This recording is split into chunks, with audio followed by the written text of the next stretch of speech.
Olá, eu sou Patrícia Godoy, host do podcast do Alto do Meu Salto, aqui do Núcleo Feminino de Empreendedorismo da Six Canoas, e nos próximos episódios vamos juntos mergulhar na jornada de retomada após as enchentes do mês de maio. Dedicada a explorar temas de extrema relevância para o empreendedorismo como um todo, vamos nos inspirar em histórias e ações de superação, dos relatos, de solidariedade nas estratégias para reconstruir as empresas aqui da cidade. Vamos descobrir juntos como transformar a adversidade em oportunidade de crescimento, onde empreendedores podem encontrar inspirações e apoio neste desafiador caminho que enfrentamos. Nasce agora a esperança, a reconstrução e a resiliência do povo gaúcho.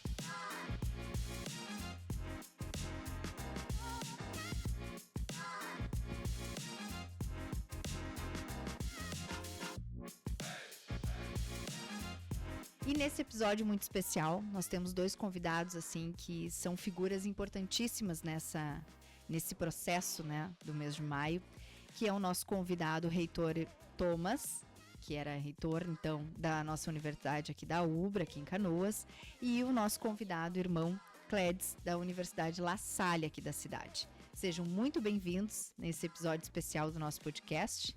Fiquem à vontade. Boa tarde, Patrícia. Boa tarde a que nos escutam. De fato, eu sou o professor Thomas, atualmente coordenador do curso de Teologia. Estive reitor de 2020 até setembro de 2024 e pegamos dois períodos bem interessantes, que foi justamente a pandemia, irmão Cledes, e agora as enchentes, que foram, talvez nós imaginávamos que não poderia acontecer algo pior do que a pandemia, e de fato aquilo que ocorreu no mês de maio foi de uma profundidade, de um impacto sobre a vida das pessoas e do nosso estado, que é algo inenarrável. Exato. Boa tarde, Patrícia. Boa tarde, Thomas. Uma alegria estar aqui. Sou o irmão Cledes Antônio Casagrande, sou reitor da Universidade La Salle.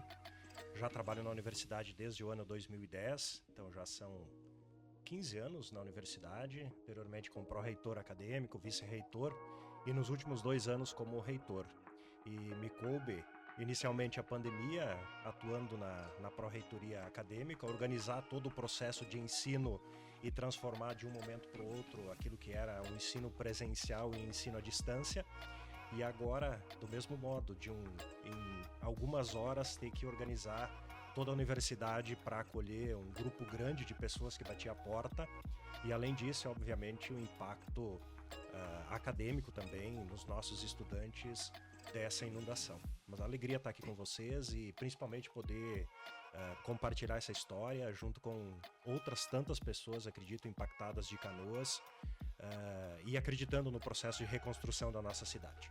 Que bom, muito obrigada pela oportunidade, nós que agradecemos, estamos imensamente felizes, nos sentimos honrados por ter esse momento, porque só quem viveu o mês de maio é que sabe as dificuldades do povo gaúcho, em especial o povo canoense, Então nós vamos falar hoje em especial sobre os abrigos, que foram 2 grandes abrigos, e como tudo começou. Vamos trazer a nossa memória, por mais difícil que seja, mas é isso que a gente vem, porque eu acho que é tão importante a gente registrar, o que aconteceu. E não tem pessoas melhores para falar disso do que vocês que estiveram à frente dos maiores abrigos aqui da nossa cidade, chegando a, no caso da UBRA ali, 8.500 pessoas abrigadas. Então, contem um pouquinho, fiquem bem à vontade, é um bate-papo, fiquem à vontade para nos dizer lá no dia 3 de maio, numa sexta-feira, quando tudo começou e as notícias, aumentaram dizendo que teriam que evacuar bairros. Como que foi para vocês, o primeiro momento? Ninguém imaginava que tomaria a proporção que tomou. Agora mesmo, há pouco tempo, falávamos com um empresário que ficou mais de 30 dias embaixo d'água, a empresa dele. Então, ver o período que passamos não foi fácil. Contem para nós, como tudo começou? Como é que vocês encararam esse desafio, da noite pro dia, literalmente? Na verdade, Patrícia, se a gente for historicizar, essa história começou em setembro do ano anterior, onde no Conselho das Cidades, a Estael Cias, nós estivemos presente lá, ela fez uma palestra onde ela sinalizava para a possibilidade de tragédias climáticas, de muitas chuvas, de enchentes. Me lembro disso, como hoje. Só que quando começou a vir, no finalzinho de abril, vir as chuvas, ninguém jamais havia feito uma previsão do tamanho, né, da densidade pluviométrica que fosse cair. Foi mais do que o triplo daquilo que se esperava, os piores prognósticos, né? Bom, quando começou a ter o problema das chuvas, o prefeito Jairo Jorge entrou em contato com a universidade e solicitou, né, uma possível guarda, né, de pelo menos umas 200 a 400 pessoas, né, caso viesse a acontecer essa necessidade. Então a UBRA já na sexta-feira, né, ela providenciou num prédio ao lado dos ginásios um local para receber as possíveis vítimas desta enchente.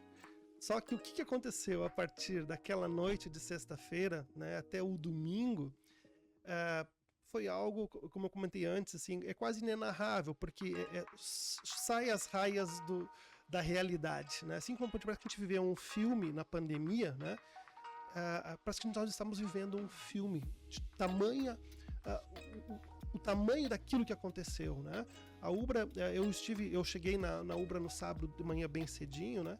E já estava começando o movimento das pessoas virem, né? E elas vinham de carro, elas vinham a pé, elas vinham de caminhão, elas vinham de ônibus e elas vinham de helicóptero, porque a UBRA, o campo da UBRA, do estádio, ele acabou se tornando um heliponto, né, onde 5 a 6 helicópteros constantemente vinham e buscavam as pessoas, não apenas aqui de Canoas, mas de toda a região metropolitana. Então, nós vivenciamos isso com uma sensação de algo surreal, né? E na verdade não houve tempo de planejamento.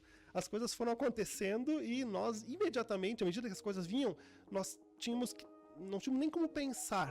Nós simplesmente fomos tomando ações e decisões. Sem grandes... Não havia uma mesa ao redor para que nós fomos tomando decisões, né?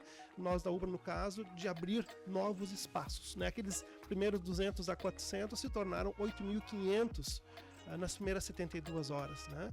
Que depois passaram assim, em torno de 7.000, porque quase 1.000 pessoas foram apenas de carro. E a gente via, quando passeava por elas, que elas estavam dentro do carro com um monte de coisas dentro. Quando amainou a chuva na terça-feira, ali na segunda terça-feira, várias dessas pessoas tomaram rumo para casas de familiares, muitos foram para a praia, né? Então a UBRA permaneceu com em torno de 7.500 pessoas. Essas foram as primeiras 72 horas. Mas de 200 para 3.000, para 7.500 é muita diferença, né? No caso da Universidade de La Salle, nós não tivemos esse aviso e tampouco estávamos preparados, né? O nosso caso começou com um professor do colégio e uma professora da universidade na sexta-noite pedindo local para ficar. Como nós temos um prédio e temos um espaço que nós chamamos de guest house, então eu pessoalmente fui preparar junto com os funcionários o espaço para receber a professora, a família dela que estava desabrigada. E durante a madrugada começou a chegar gente, bater no portão. E os nossos funcionários me ligaram dizendo o que vamos fazer. Eu disse, não, vai recebendo, vamos acomodando eles. Chegou no final do dia, nós tínhamos mais de 1.000 pessoas. Chegou a 1.500 pessoas no total da universidade. De tão impactante, Thomas, que foi, e Patrícia, eu lembro do início, mas eu não consigo distinguir quando foi sábado e quando foi domingo. Porque eu tenho a impressão que eu e a minha equipe, o vice-reitor, o vice-diretor do colégio, o diretor do colégio, estávamos aí na atenção, recebendo as pessoas. Eu não consigo distinguir e fazer diferença entre o sábado e o domingo. Então acho que deve ter tido algum tipo de bloqueio psicológico ali, ou que nós vivemos tanto, foi tão intenso, que eu não consigo lembrar, né? E da nossa parte, da universidade, o que nós fizemos inicialmente foi abrigar as pessoas que chegavam, até chegar num limite máximo em que nós tínhamos condições em 2 espaços, num dos prédios históricos, no campus, num dos lados, e também no poliesportivo da universidade. Então, com todas as dificuldades, sem energia, sem água potável, então... O caos instalado, pessoas chegando dentro de caminhões, abrindo as portas de container, assim, descendo pessoas com animais. Então foi realmente, lembrar nesse momento são flashbacks, assim, são imagens realmente muito impactantes. E que assim, às vezes a gente quer até esquecer porque não foram boas lembranças, são pessoas que deixaram tudo para trás, sem saber o que ia acontecer, e coube a vocês, né, naquele primeiro momento, recebê-las da melhor forma possível, porque era o mínimo de dignidade que aquele ser humano naquele momento estava procurando, né? Mas, como eu disse no início, é tão importante para nós deixarmos registrados, porque foi esse movimento, graças a vocês, que tomaram a iniciativa, vindo do ente público ali, solicitando ou não, que se toma, porque uma coisa era ter aberto para 400, de repente foi para 8.500, quer dizer, não é só isso, tem um amor envolvido, tem o que tem ali que motivou vocês, que eu disse, não, vamos até o nosso limite aqui. Acho que nós já tínhamos conversado aí nos preâmbulos, né, de que para nós, a Universidade La Salle, eu entendo que era a nossa missão abrir os portões, né? Não tinha como nós não acolher as pessoas que chegavam. Acredito que o mesmo se passa com a UBRA, né? Nós como uma instituição confessional, católica. E interessante, Patrícia, porque o mesmo ocorreu em 1941, na outra enchente, né? O espaço da Universidade La Salle, o espaço onde hoje tem o prédio 15, que é o poliesportivo, foi um hospital de campanha, foi um espaço de abrigamento. E naquele ano também a água chegou próximo, mas não entrou no espaço da universidade. Esse ano mesma coisa, chegou até o shopping antigo aí, até o outro lado do trem, mas não chegou na universidade. Então acabou sendo, nessas duas experiências impactantes aqui na universidade, acabou sendo o nosso espaço, um espaço institucional de acolhida, um espaço exatamente de portas abertas. E a preocupação inicial realmente foi essa, de tentar acolher as pessoas, banho, roupa, um espaço seco e alimentação. Então foi a primeira coisa que nós fomos atrás. Né? Dignidade, o mínimo ali, né? Exatamente.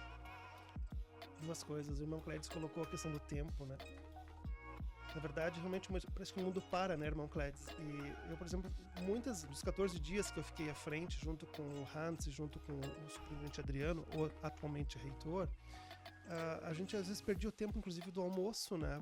Quando via era 4:30 da tarde, eu pegava um sanduíche. Uhum. Porque a gente era tamanha a intensidade do momento, né? E no sentido de nós estarmos à disposição das pessoas. E isso é uma questão, eu sempre tenho comentado isso, o Reinaldo está aqui, né, irmão Clédes? A UBRA e o La Salle tem muita coisa em comum, porque são instituições confessionais que professam um amor cristão.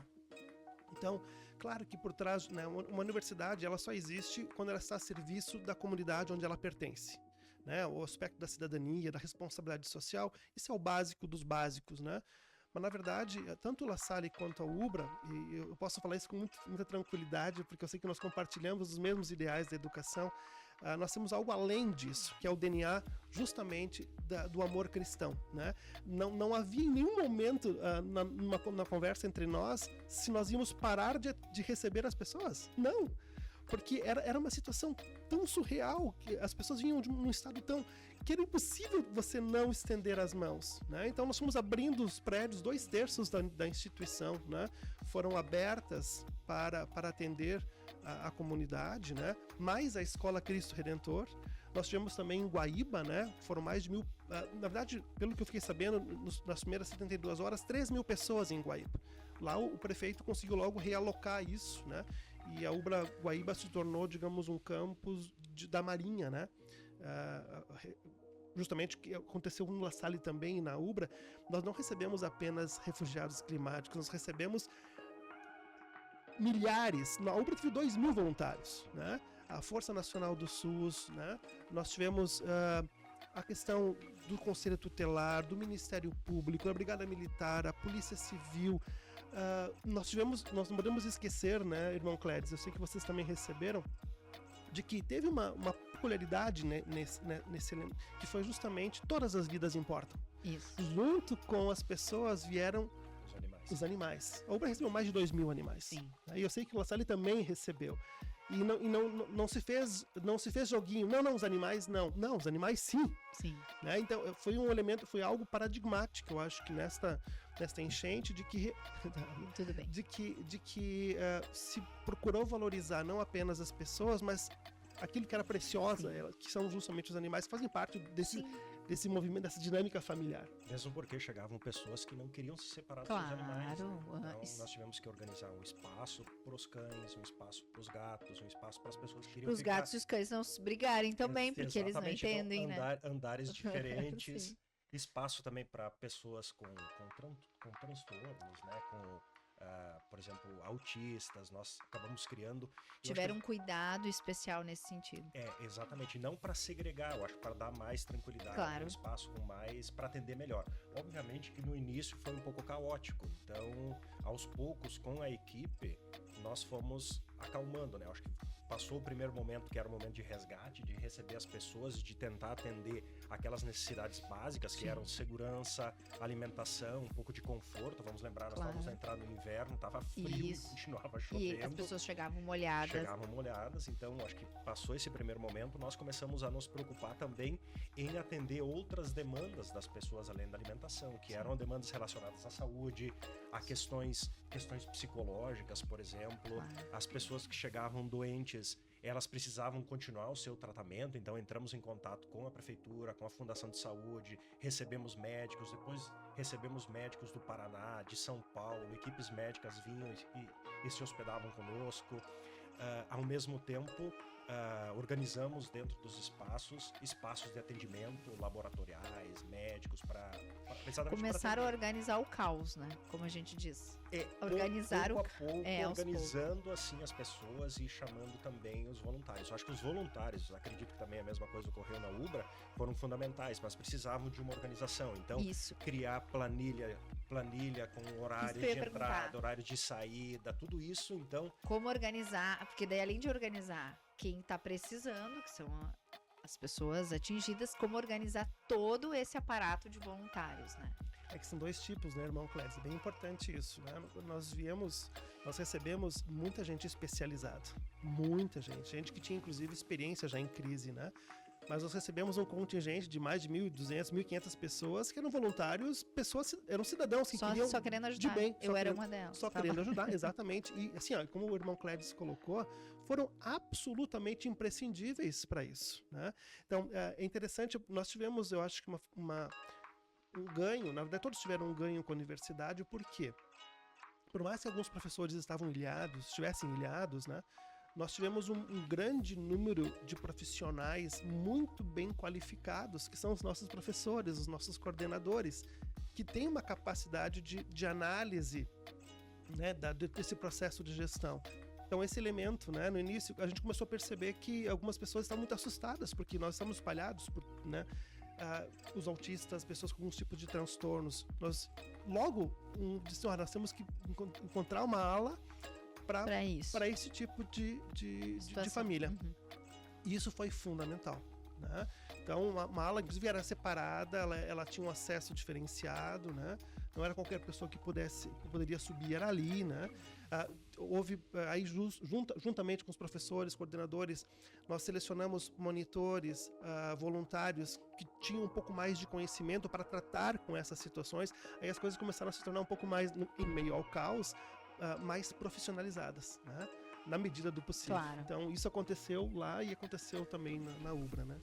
E ainda agora, seguindo ali na linha dos voluntários, o quanto a gente sabe, muito foi falado, vocês lembram, até hoje é dito muito, né? O povo pelo povo.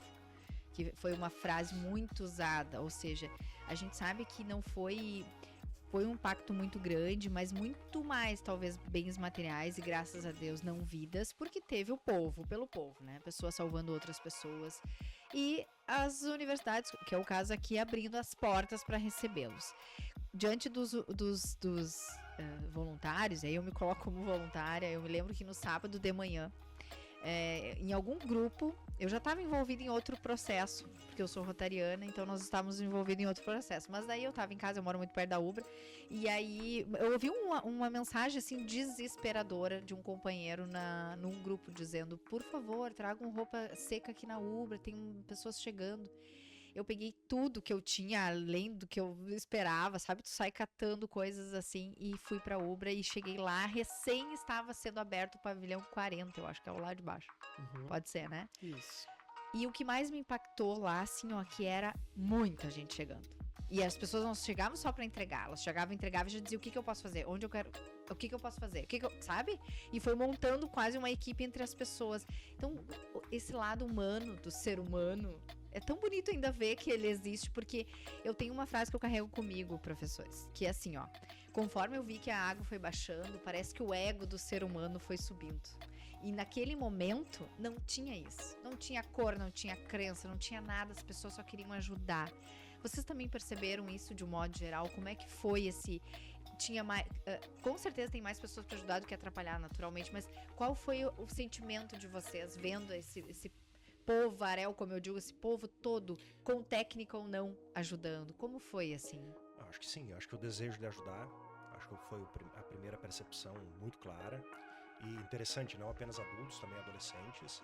Acho que é interessante dizer aqui, nós temos dentro da Rede La Salle, nós temos os nossos grupos de jovens e grupo de voluntariado. Então, nós tivemos a presença massiva de estudantes, especialmente de ensino médio, Fundamental 2 e ensino médio, querendo trabalhar. Tanto é que isso nos causou problema também, porque, bom, eles não podem ficar durante a noite, então tivemos que entrar em contato com familiares, pais, estabelecer um horário de entrada, um horário de saída. E aí vem exatamente a expertise por trás.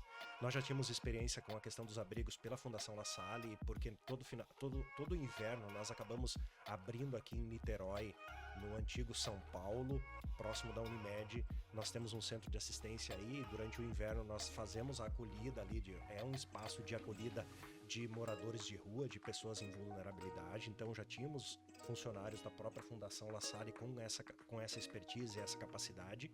Mas os voluntários foram fundamentais. Então nós tivemos aí ao redor de 1.000 voluntários trabalhando conosco. Era a família inteira que chegava de manhã para trabalhar, o que era muito legal, de alunos, de professores e ao mesmo tempo de pessoas normais, assim, ou seja... Com boa vontade. Com né? boa vontade. Claro, precisava organização, ou seja, o que vai fazer, que hora vai entrar, que hora vai sair, quem vai te render, vai ser o seguinte a entrar no trabalho. Então acho que com essa organização, mas realmente as pessoas estavam muito disponíveis para trabalhar. E interessante, com o passar do tempo aí também foi diminuindo, mas o que é normal, essa mão né? de obra, digamos assim. Foi diminuindo a mão de obra, porque, bom, com 2 semanas aí o pessoal já tinha que voltar ao trabalho e aí começou a diminuir também as pessoas disponíveis. E aí veio uma outra fase, que é exatamente organizar também as pessoas que estavam nos abrigos, porque o abrigo acabou ficando na universidade durante um período, depois outro período foi para o Centro de Assistência Social em Niterói, e ali nós ficamos 40 dias com as pessoas, e aí já com um número menor de voluntários, claro, obviamente com as pessoas que são técnicas e que trabalham com isso, mas também a necessidade de nós organizarmos as pessoas que estavam abrigadas para elas também poderem ajudar. Ou seja, obviamente tinha pessoas que não tinham capacidade e possibilidade, mas tinham outras que sim, tinham capacidade e possibilidade de ajudar, e foi o que acabamos fazendo. Né? Sim, porque administrar por um longo período, a gente imagina... No nosso inverno já castiga, já tem esse movimento das chuvas, mas a gente fala em uma semana, no máximo 15 dias. Nós estamos, e olha lá, né? Às vezes é um final de semana de muita chuva, a gente acolhe, e aí como faz com 30 dias sem as pessoas voltar para sua casa? Como é que administra isso, né?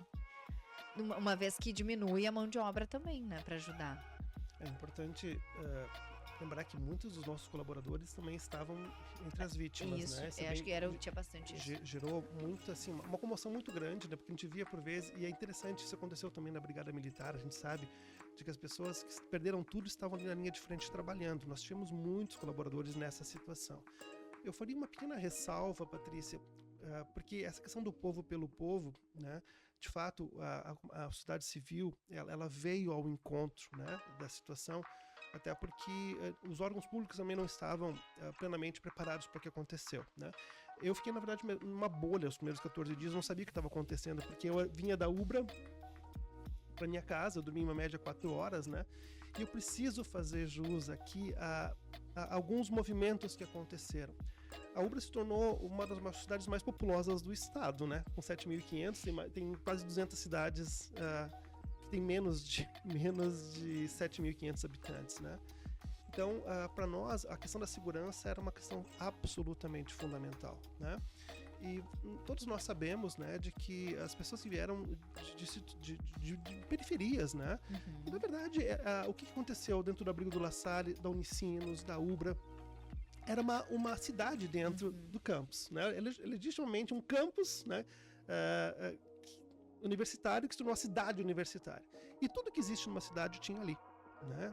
Toda a dimensão dos conflitos, mas nós temos que agradecer muito à Polícia Civil, a Brigada Militar, a Polícia Metropolitana, a Cruz Vermelha, a Força Nacional do SUS, ao Exército. Assim, eu não consigo... De tantas as pessoas que convergiram, né, os seus esforços, a sua luta para que nada de mais grave acontecesse. Todo o Ministério Público esteve ao lado da UBRA, o Conselho Tutelar. Nós tivemos assim um abraço, né, porque senão nós não daríamos conta disso. Né? Eu imagino o La Salle com mil e poucas. Mesma situação. Exatamente, né? Então, é importante dizer sim, o povo pelo povo, mas foi um momento em que, a despeito de todas as nossas fragilidades, como pessoas, como órgãos públicos, como instituições, nós temos que agradecer porque todos juntos nos abraçamos, cada um tentando dar o seu melhor, né? E esses órgãos com suas expertises é o que faz funcionar, porque imagina, então a gente tem uma série de pessoas querendo ajudar sem experiência. Eu tinha minha boa vontade, mas eu não sou médica, então eu não posso medicar, por exemplo. Então tem uns médicos que fizeram essa parte, eu posso ir lá ajudar a dobrar roupa, separar roupa, sabe?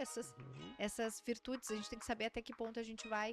Mas diante da proporção que era o processo em si, precisava de muito mais. Não adiantava só a boa vontade da Patrícia, né? Precisava de... E graças a Deus tivemos, assim, de modo de... E eu acho que houve um processo, pelo menos na La Salle, acredito que a mesma coisa na UBRA, né? Um processo de diálogo também, de nós conseguirmos nos conectar com esses entes públicos, né? Com a Prefeitura Municipal, com a Guarda Municipal, com todos os entes públicos. Eu acho que isso foi importante, né? Eu lembro que o Reinaldo ficou, tá aí o Reinaldo, mas ficou responsável por conseguir água. Então, nosso maior questão era, Reinaldo consegue o caminhão da Corsan para trazer água pro abrigo, porque não tinha mais água, né? Sim. Então, eu acho que é interessante isso de nós...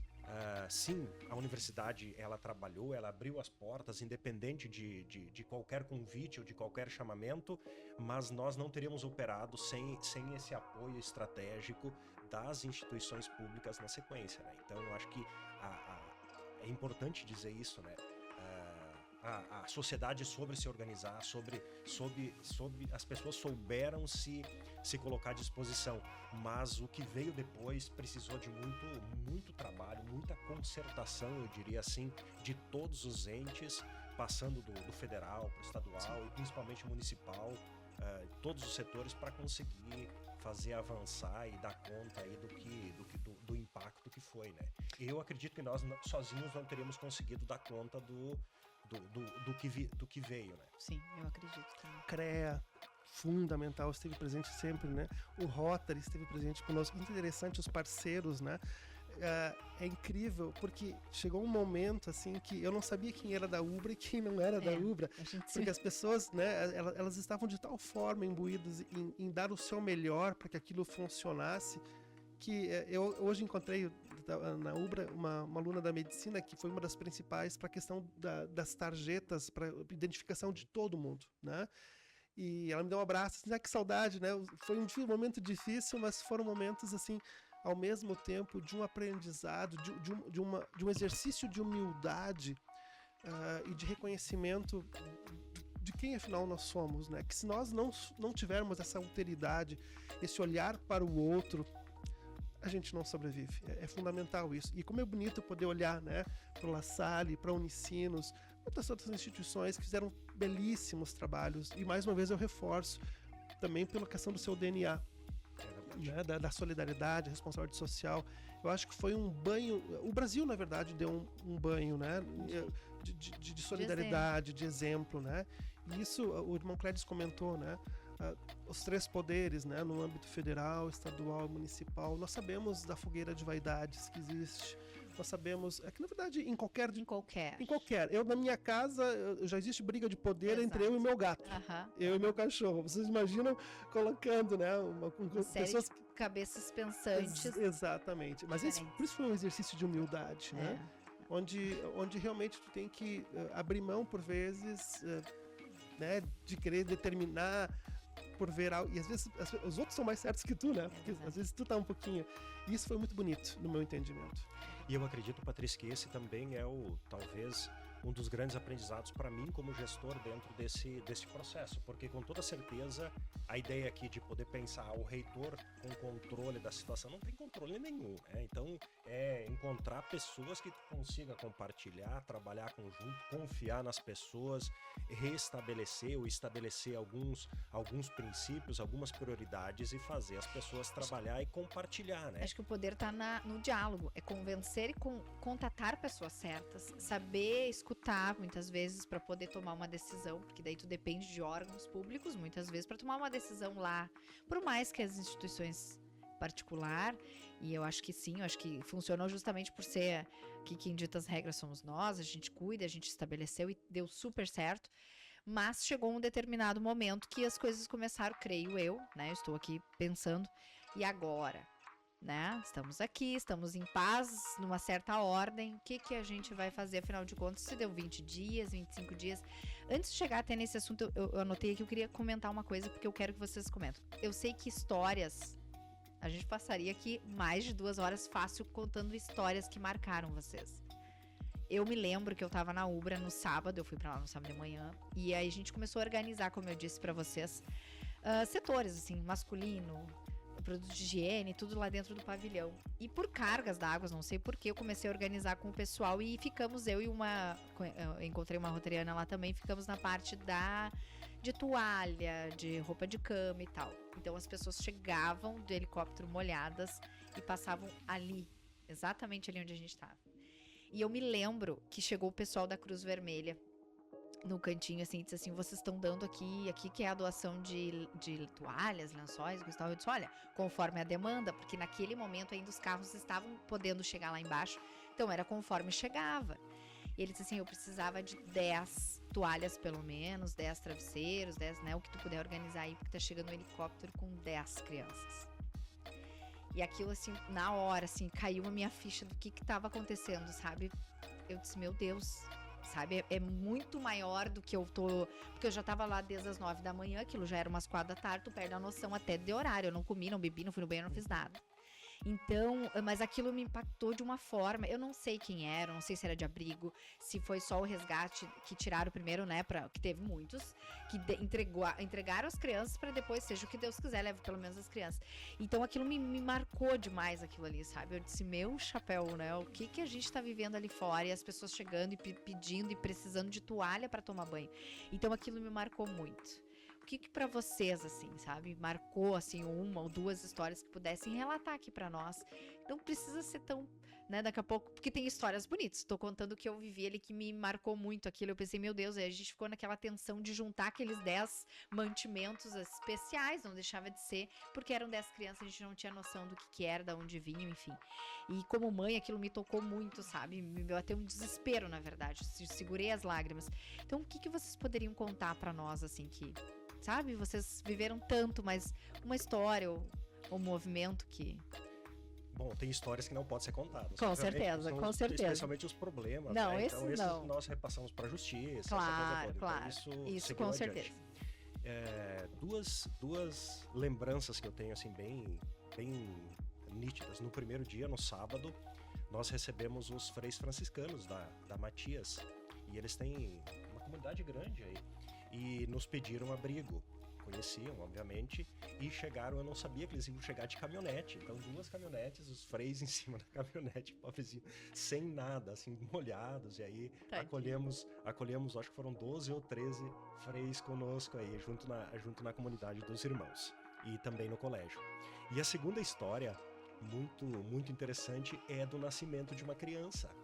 Deve ter nascido também na Ubra, alguma coisa. Obviamente morreu gente ali dentro e encaminhamos para o hospital, essa coisa toda. Mas também nasceu, como em 1941. Então nasceu o Levi Emanuel, nasceu conosco, né? Só que essa história, o nascimento dele, foi uma história que levou 20 dias, porque a mãe chegou, ela estava dizendo que já estava no período da criança nascer, e nós com acompanhamento médico. Então foi uma vez para o hospital, uma segunda vez para o hospital, todo dia ela ia para a maternidade e não nascia. E aí eu acho que depois de uns 20 dias a criança nasceu, o Levi Emanuel. Então essa é uma história linda, bonita, linda, nasceu aí. E depois que eles voltaram para Sim, nós estamos acompanhando eles. E, inclusive, nós demos uma bolsa para ele, para a vida toda estudar. Então, ele pode estudar na rede da pré-escola à pós-graduação. Que É uma legal. forma também de nós acompanharmos. Então, com a Fundação La Salle, nós estamos acompanhando essa família. Então, é um case, assim, é um caso apenas, óbvio, poderíamos ajudar ele nesse caso aí, que é a nossa contribuição para essa família, né? Estamos ajudando também a mãe, acompanhando toda a questão documental, acessar os benefícios. Então, tem a pastoral da universidade que está trabalhando junto com o voluntariado. Então, acho que é apenas uma história de vida que é legal. Então, essa, inclusive, está nas redes sociais, a história do menino que nasceu. Que legal. Tu vê, a gente não sabia. Eu não sabia. É muito legal, porque são momentos que tem os dois lados. Lá a gente vê muita coisa, né? E aí também tem as coisas boas que a gente pode contar. E entre 8.500 voluntários, pessoas abrigadas, o que tu teria? Meu Deus, 8.500 histórias, né? São muitas histórias, mas vamos pegar as histórias mais, né, uma mais emocionante e uma pitoresca, né? Vamos começar com a pitoresca, que foi, era acho que no sábado, no domingo, nos primeiros dias, assim, logo nos 2 primeiros dias.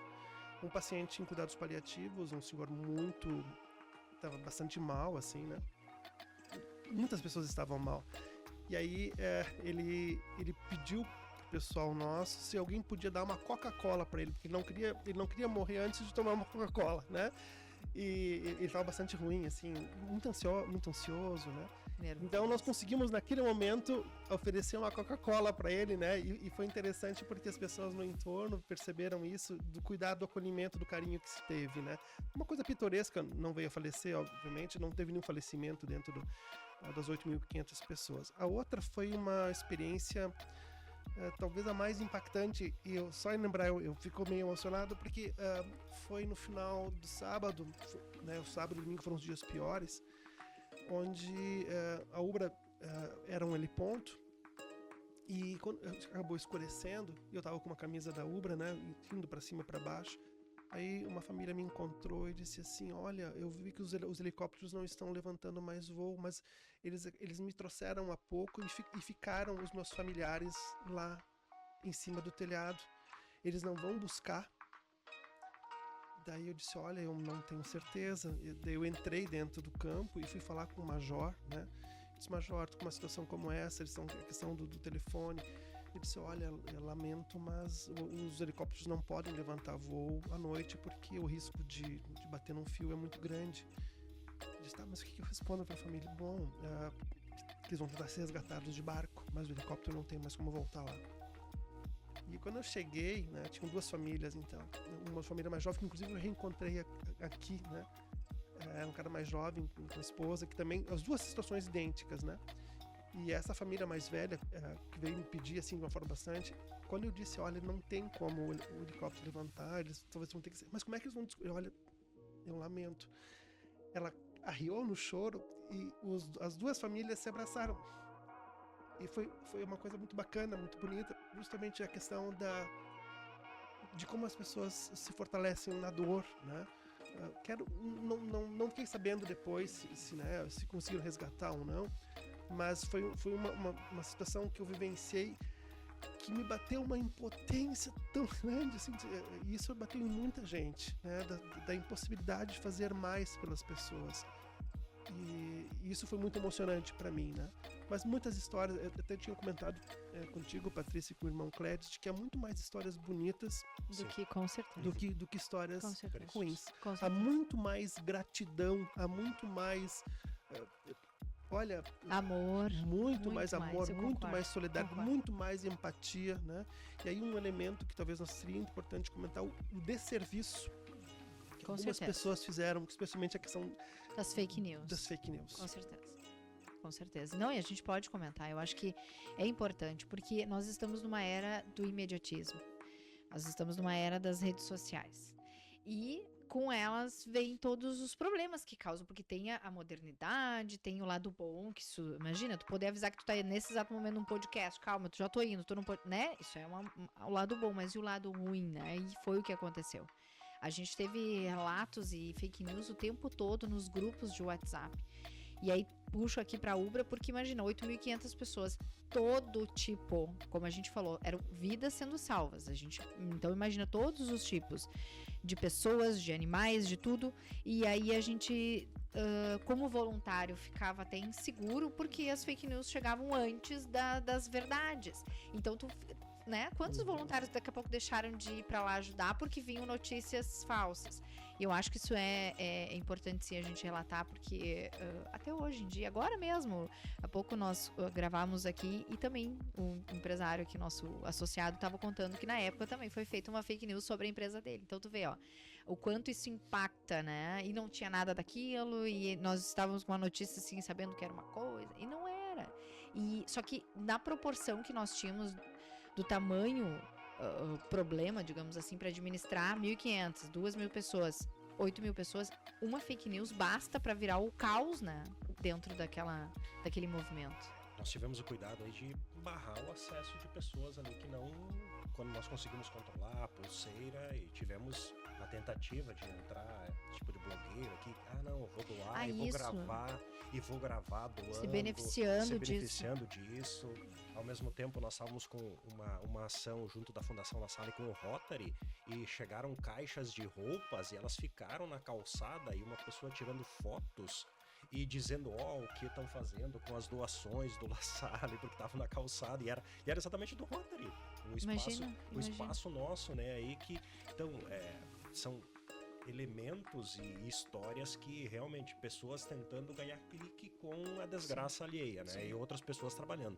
E a orientação para nós então vamos barrar esse tipo de coisa, canais que vêm, RBS, aqui o próprio jornal daqui, outras instituições sérias, nós dávamos acesso, fazíamos programas de dentro e todo dia nós tentando colocar no ar também as notícias daquilo que estava realmente acontecendo dentro do campus. Para desmentir as fakes. E para evitar esse tipo de coisa. Eu acho que nós fomos de sorte, comparado ao Ubra, nós tivemos pouquíssimas fake news, pouquíssimas tentativas, exatamente porque nós olhávamos e já víamos, o pessoal tá tentando, tá usando, e nós já tentávamos barrar de início, obviamente pelo número menor também de pessoas, nós tínhamos um pouco mais de controle, talvez, nesse sentido. Eu acho que nem tanto pela questão do número, né, irmão Clécio? Claro que isso é uma variável bastante grande, mas nós tínhamos comentado qual é a diferença entre o La Salle e a Ubra, era a questão do acesso. Na Ubra tinha a possibilidade de muitos acessos, inclusive para o abrigo dos animais, que era fora da Ubra, né? Tinha um caminho externo por uma rua pública.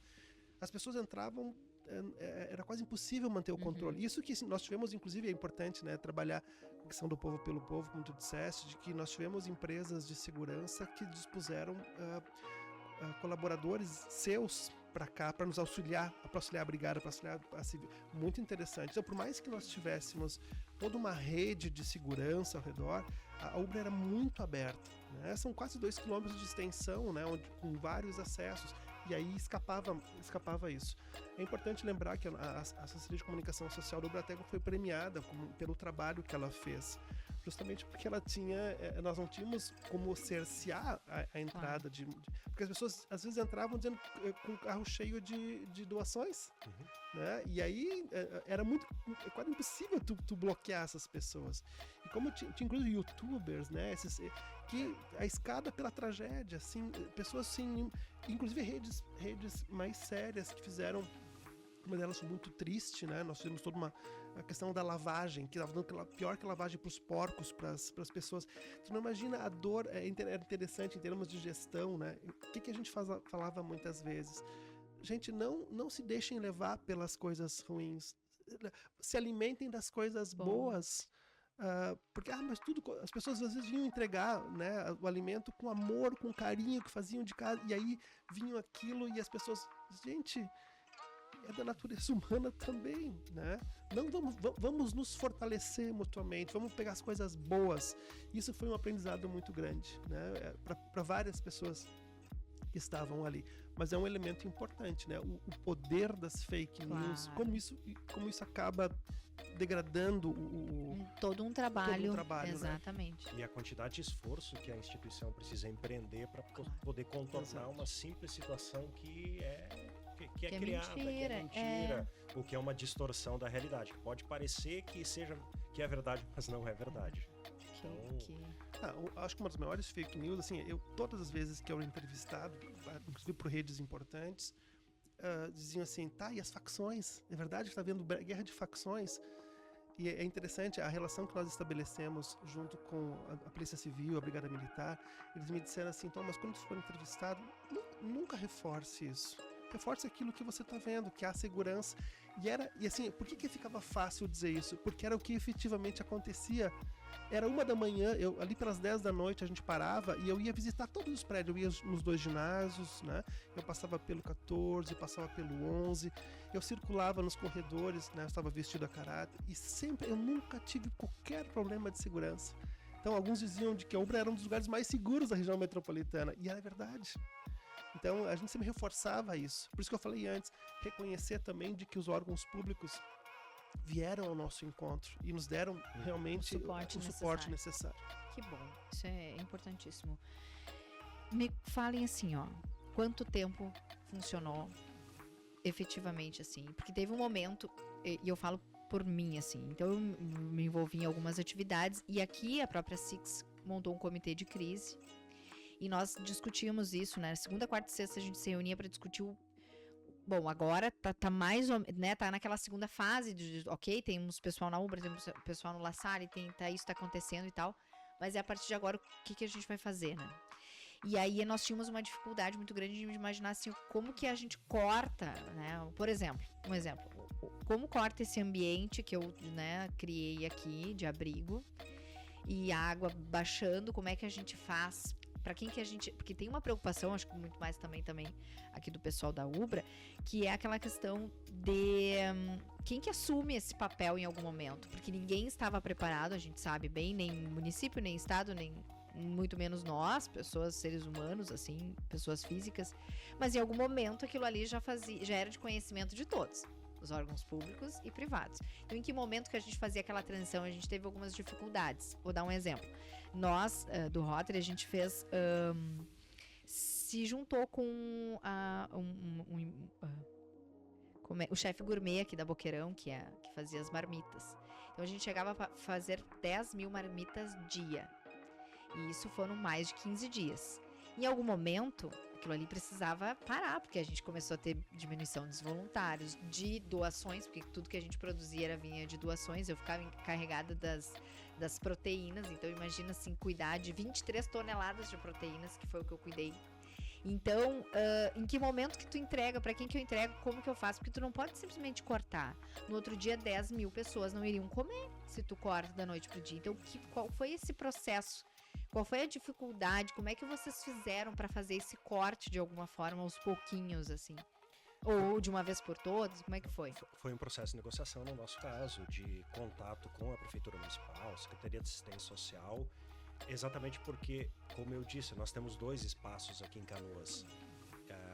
E 18 dias, então, eles permaneceram dentro da Universidade La Salle. Nós permanecemos um pouco mais até, porque nós mantivemos alguns professores e funcionários ainda durante aproximadamente 40 dias.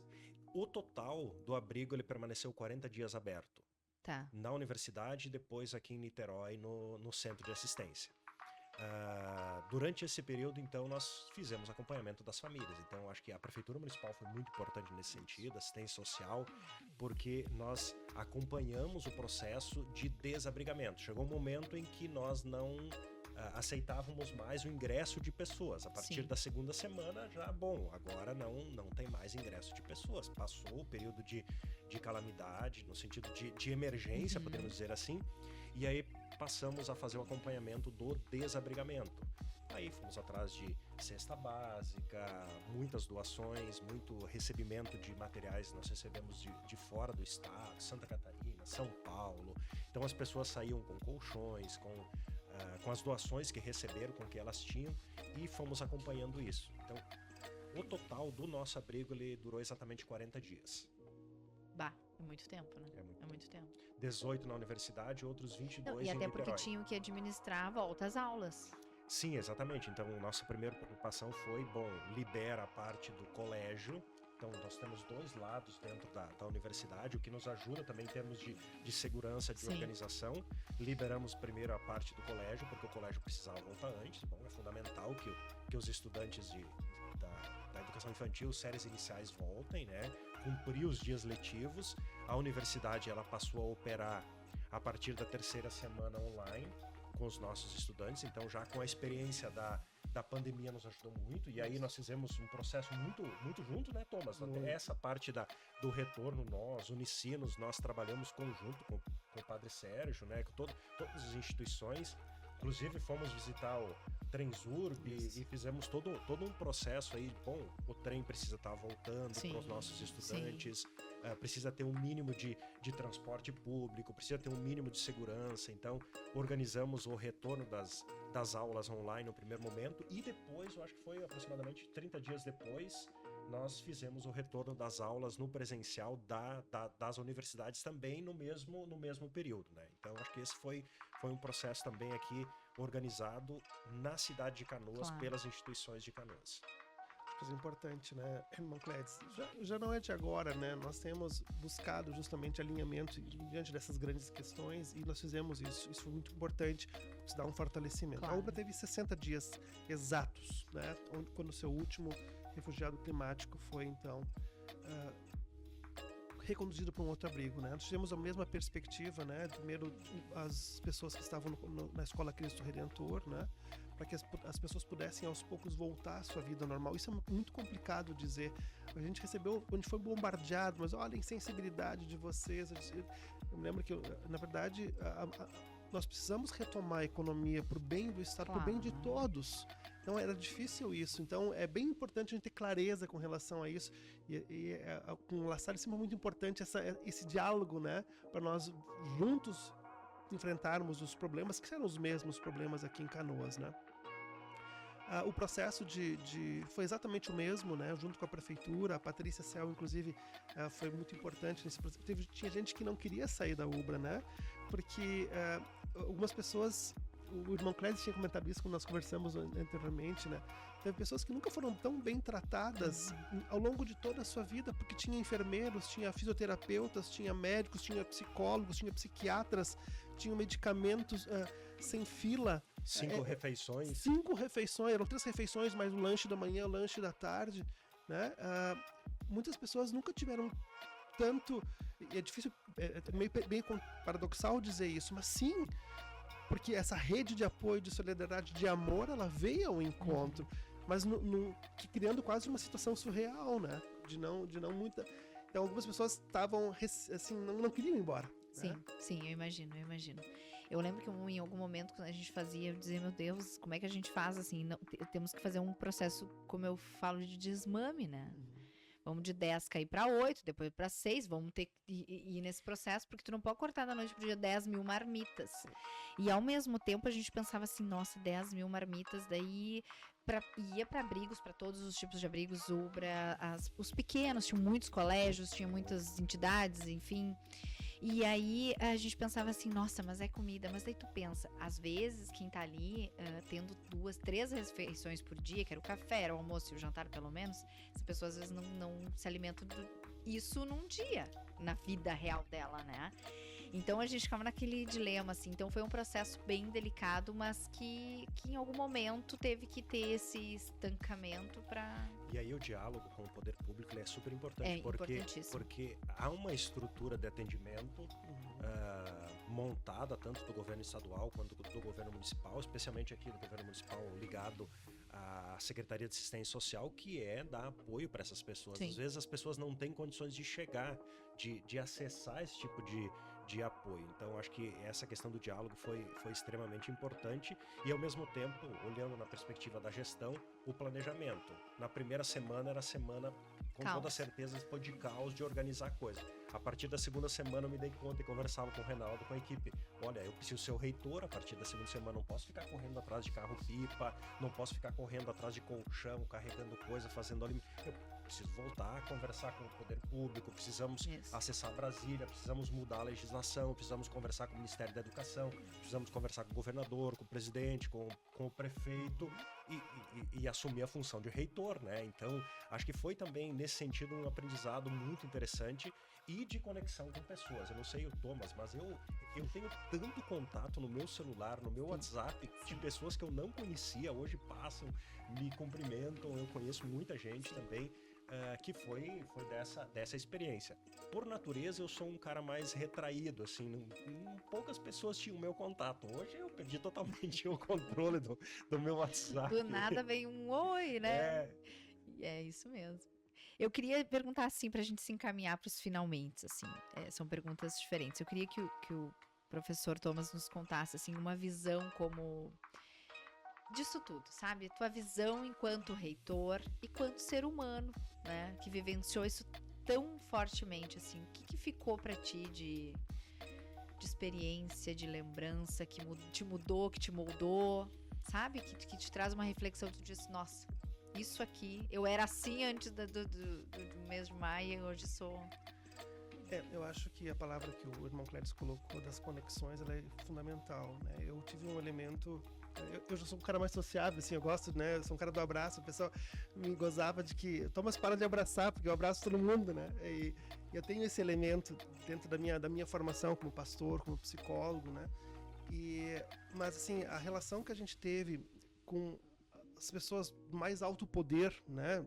Desde a questão de governador, chefe da Polícia Civil, os comandantes da Brigada Militar, e todos, eu tenho uma outra visão hoje de algumas pessoas. Eu vejo o quanto uma tragédia ela é capaz de trazer o melhor de cada um de nós. E isso eu guardo muito.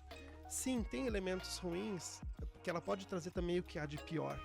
Mas quando a gente olha o rescaldo como um todo, né, essa corrente de solidariedade, de empatia, de amor, de compreensão, o acolhimento que todos nós buscamos, eu acho que é a palavra-chave, né? E aquilo que eu havia já comentado, eu acho que ela nos dá uma noção muito de humildade, de que na minha existência, eu preciso do outro. Eu preciso do outro. Independente do local que eu esteja, da posição que eu ocupe, que seja de governador, a gente imagina o quanto ele também sofreu, o prefeito, os altos comandos, eles também sofreram muitas pressões. E nós precisamos, indiscutivelmente, um do outro, independente. E essa corrente foi muito bonita. Eu acho que é isso que fica para mim como uma grande lição, né? Uma lição de humildade, de amor, de solidariedade. Que lindo, eu concordo contigo. Acho que quando eu mencionei que eu disse assim que quanto mais a água baixava, mais o ego subia, era nesse sentido. Eu acho que por mais caos que foi, a gente pôde ver no outro o melhor, sabe? Eu me lembro, só pra vocês terem uma ideia, eu estava sentado lá no local onde a gente estava fazendo as marmitas e entrou um rapaz. Esse rapaz, o filho dele, joga bola com o meu. E eu sempre vejo ele lá. Boa tarde, boa tarde, boa tarde. Quando eu vi ele me viu, nós nos olhamos com um olhar assim, ó, tu tá bem? E a gente se abraçou, como se ele fosse um melhor amigo, assim. E aquilo me marcou, porque eu pensei assim, nossa, é um rapaz que, tu entende? Não é uma questão de ego, mas ao mesmo tempo eu nem cumprimento direito ele. Naquele momento eu senti um prazer em dar um abraço e dizer que bom, meu amigo, tu tá bem, sabe? Então, isso que eu vivi, assim, que me marcou nesse processo todo da enchente, que as pessoas não faziam pouco de ninguém, não importava quanto que tinha na conta bancária, se era o mesmo, mais ou menos, era tudo uma união muito linda, não era? Eu acho que isso que fica para nós, né, de recordação. Acho que sim. Na minha experiência foi especialmente essa questão das conexões e principalmente dos exemplos de empatia e de solidariedade. Eu saio mais fortalecido. Eu saio desse processo da inundação, da enchente, com um olhar mais positivo para o ser humano. Obviamente que minhas leituras e meu modo de vida e ao mesmo tempo minhas crenças sempre foram de olhar para o positivo do ser humano. Mas eu confesso que em alguns momentos é difícil, né? Alguns momentos, algumas situações concretas nos fazem questionar se esses ideais, se esse olhar positivo em relação ao humano ele é verdadeiro. Mas eu acho que a experiência da inundação foi uma experiência de aproximar as pessoas, exatamente como disseste, Patrícia, e como disse o Thomas. Minha experiência foi uma experiência bonita, uma experiência de amor, uma experiência de doação, uma experiência de pessoas ajudando pessoas sem interesse, obviamente pensando assim no Claro, geral, claro, 90, claro. 100%, vamos dizer assim, das situações, né? E eu vejo como uma experiência que pode transformar, inclusive, Canoas e pode transformar o Rio Grande do Sul. Se nós mantivermos esse olhar sem vaidades, esse olhar sem pretensões e de sectarização, ou ao mesmo tempo, vamos dizer aqui, mesmo questões de partidarismos, né, de eu sou isso, eu sou aquilo, se nós realmente olharmos para a sociedade e conseguirmos deixar de lado isso, como nós fizemos nesse período da inundação, eu tenho absoluta certeza que nós vamos sair muito melhores desse processo da enchente, da inundação. Eu já via isso pelo período da pandemia, mas agora acho que a enchente ela foi muito mais impactante, ela foi muito mais rápida, muito mais forte, porque tirou as pessoas de dentro de casa, né? Perderam tudo, né? Perderam a casa, que é o espaço exatamente da segurança, da acolhida, do conforto, as pessoas perderam, né? Com Metade certeza, da cidade de Canoas perdeu a residência, né? Perdeu esse espaço, essa referência.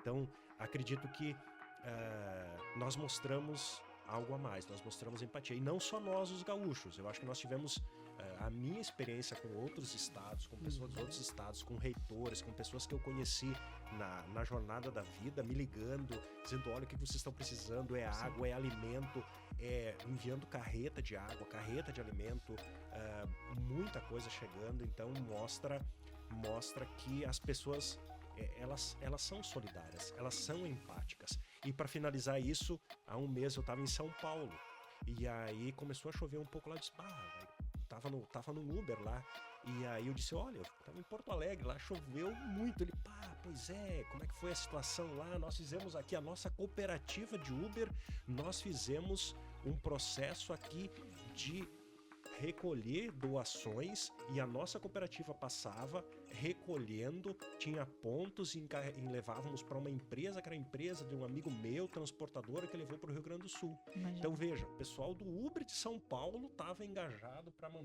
mandar alimentos e poder ajudar o povo do Rio Grande do Sul. E obviamente o que ele me pediu foi sobre o caramelo, né? Então, que é a imagem que ficou, né?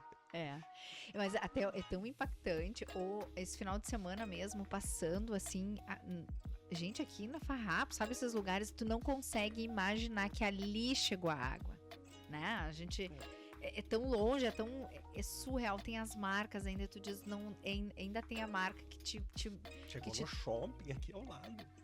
É tocante, é difícil, assim. Pra finalizar, eu queria assim, que tu contasse um pouquinho brevemente, professor Clédes, sobre o projeto, porque agora a gente vai falar, então, assim, do que ficou, né, daqui pra cá, assim. Eu sei que tem um projeto muito bonito, que eu já tive a oportunidade de conhecer aqui na casa, o anúncio dele, de projeto de mulheres empreendedoras. Mulheres em Construção. Mulheres em Construção. Projeto. Então, Fala ONG, um pouquinho para nós. Nós fizemos esse... Saiu desse movimento. Saiu exatamente desse movimento Tá. da enchente. Então, nós fomos procurados por essa ONG, Mulher em Construção. Nós acolhemos, fizemos um convênio com elas e abrigamos dentro da universidade esse projeto, junto com os nossos cursos de engenharia, os nossos cursos também de arquitetura, de design, e estamos formando mulheres. Mulheres, obviamente, homens junto aqui, mas claro, o projeto é mulheres, e com cursos de formação profissional ligadas a reforma, assentamento de tijolos, reforma elétrica, reforma pintura, reforma das casas, para que elas pudessem, nesse retorno às suas residências, elas pudessem ajudar e ao mesmo tempo reparar as próprias residências. Mas não só isso, que depois desse processo elas também tivessem condições de ter um emprego nessa área, que é uma área importante, né, da construção civil. Então tá muito legal esse projeto, nós já fizemos a primeira formatura, ao redor de 400 mulheres já fizeram o primeiro processo de formação. Estamos com muitas outras instituições ajudando, muitas outras empresas ajudando, colaborando nesse processo. Estamos também buscando recursos de fomento estadual e nacional, e é algo que nós imaginamos que nós vamos manter aí pelo período, pelo menos mais 2 anos dentro da universidade, porque há espaço, há pessoas interessadas em fazer essa formação, E parece muito simples, né? Uma formação técnica, mas ao mesmo tempo que pode contribuir efetivamente para melhoria das condições de vida de cada uma dessas mulheres e das famílias, obviamente, porque se nós formos pensar, cada mulher implica automaticamente uma família por trás, e ao mesmo tempo dá condições futuras de empregabilidade, que é muito importante também, pensando nessa situação. Estamos agora planejando também que essas mulheres, assim que elas concluírem o ensino médio, algumas já avançando nisso, nós tenhamos também a inclusão delas dentro do processo da universidade, com algum tipo de curso de graduação. Então, realmente, estamos olhando com muito, muito carinho esse projeto, estamos muito felizes com os primeiros resultados dele e achamos que vai avançar e vai contribuir muito com Canoas, especialmente com essas famílias de mais baixa renda que têm mais necessidade de entrar formalmente no mercado de trabalho. Nossa, que bacana. Parabéns. Contamos com a SICS, contamos com as empresas para abrirem as portas para esse projeto. Acho que vai ser algo legal. Com certeza, sem dúvida. Acho que tudo que vem agregar e mudar para o bem não tem como não dar certo, né? Se quiserem colocar as considerações finais, estamos caminhando. Então, da nossa parte do podcast, assim, o nosso muito obrigado de coração por tudo. Não só por estarem aqui, mas principalmente por tudo que vocês fizeram. São figuras importantíssimas que mudaram, sem sombra de dúvida, impactaram praticamente 10 mil pessoas, nós estamos falando aqui. Então, pelas noites não dormidas, pelas ansiedades que a gente viveu, pelos abraços que vocês deram, pelos consolos que vocês puderam entregar, um copo d'água, qualquer coisa ali que foi feito, que parece o mínimo que mudou a vida daquele ser humano, e eu sei disso. Então, em nome do podcast, da nossa parte, é o nosso muito obrigado por tudo que vocês fizeram pela sociedade de Canoas. Apenas retomaria o que nós fizemos. Porque nada disso foi feito por uma ou duas pessoas, foi feito numa rede. E eu não consigo enxergar nada do que foi feito sem essa dimensão coletiva. E eu tenho que agradecer, né, por tudo que a gente recebeu, tanto dos voluntários como dos abrigados, dos parceiros. Acho que todos nós temos, acho que o irmão Clédis colocou muito bem, acho que todos nós crescemos como pessoas nessa crise que nós vivemos e que ela de fato nos faça humildes e cada vez mais solidários, amorosos e empáticos com a dor do outro.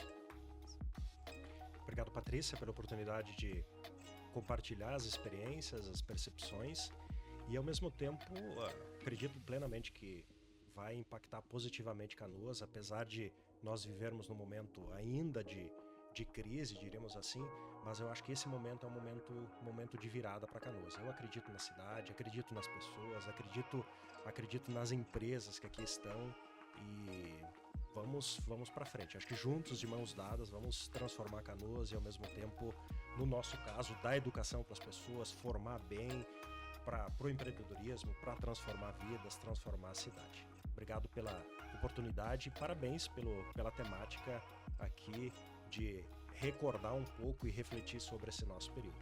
É difícil, mas é importante, né? Eu digo que, nossa, eu queria já ter feito esse podcast há muito tempo, as gurias também, porque como foi importante, como é impactante a gente relembrar, e a gente não falamos só um terço de tudo que vivemos, né? Mas eu acho que deixar registrado duas figuras importantes, que vão representar tudo isso. Todos esses órgãos, todos esses voluntários, todas essas famílias acolhidas, são vocês dois. Então, da nossa parte, o nosso muito obrigada, gratidão por tudo. Que vocês tenham aí um caminho próspero e sucesso sempre. Muito obrigada pela oportunidade de estarmos hoje aqui. Obrigado a você. Obrigado. E para você que está nos assistindo, eu peço que comentem, que deixem nos comentários sugestões do próximo podcast. Muito obrigada e até a próxima.